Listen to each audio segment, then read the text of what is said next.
Ce mot vous rappelle des souvenirs? Non? Alors je vais vous parler de ce philosophe. Pythagore est né en 580 avant Jésus-Christ à Samos, une île proche de la côte asiatique de la Grèce, au large de l'actuelle Turquie. Pythagore n'aurait laissé aucun écrit et aurait transmis son savoir seulement aux initiés. Les premières biographies ne seront écrites que plusieurs siècles après sa mort et comportent beaucoup de contradictions. Il est donc très difficile de savoir si ce sont des faits réels ou mystiques qui y sont rapportés.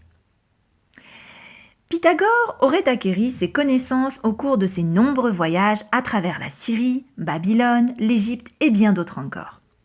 À son retour, il créera son école où il enseignera en secret.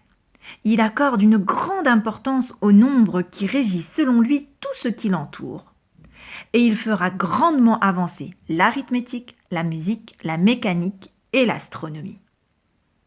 Pythagore sera un des premiers à affirmer que la Terre est sphérique et qu'elle gravite avec d'autres planètes autour d'un feu central. Le fameux théorème de Pythagore, bien connu de nos élèves de 4e, n'est en fait pas une découverte de Pythagore et était déjà connu bien avant par les Chinois et les Babyloniens 1000 ans avant lui. La Columbia Institute conserve d'ailleurs la célèbre tablette d'argile qui présente ce théorème. Les Égyptiens aussi d'ailleurs connaissaient ce théorème. Ils utilisaient la corde à 13 nœuds. 13 nœuds régulièrement répartis qui, une fois bien tendus, formaient un triangle rectangle avec des intervalles égaux à 3, 4 et 5. Et ils permettaient d'obtenir un angle droit entre deux longueurs.